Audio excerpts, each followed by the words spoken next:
Hello，大家好，我係 Karen，我經營咗 iLevel 教室17年啦。我係俾 iLevel 嘅數學課程吸引咗，特別係 Critical Thinking Math。當初自己嘅小朋友讀咗幾個月之後，效果好好，於是就同 iLevel 香港總公司合作，開咗一間屬於自己嘅專門店。我覺得經營策略係要分階段嘅，每個階段有唔同嘅重點。一開始嘅時候喺匯景商場，我開咗間好細型嘅教室，重點係確保教學質素。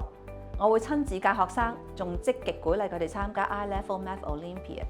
好慶幸我嘅仔女同埋 Centre 學生嘅表現都好出眾，攞咗好多獎，幫我哋建立咗好嘅口碑。冇幾耐之後，我喺麗港城開咗第二間教室，重點係搞宣傳活動，好似 events 啊、星小講座等等，等更多人認識我哋嘅 Centre 同埋課程，幫助家長建立信心，亦都令我哋好快咁樣增加咗學生人數。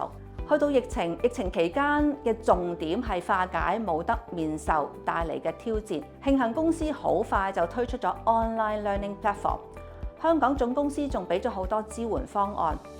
疫情結束之後又有復課優惠，呢啲都俾咗我哋好多嘅 support。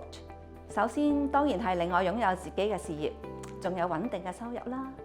其次我好開心可以喺學業上幫到我自己嘅小朋友同埋區內嘅學生。iLevel 總公司好着重培訓嘅，咁事實上都係嘅。要經營好教育中心，一定要深入了解教材內容，識得點用啦，同埋都要管理好學生上課流程。香港總公司最近推出咗新教材《進階思維數學 Advanced Thinking Math》，幫助學生掌握中文文字題解難，可以感受到總公司喺呢方面付出嘅心思同埋努力。另外，總公司仲會搞唔少大型活動，例如 iLevel Math Olympiad、Critical Thinking Math、English Challenge 等等，仲投入好多資源做宣傳推廣。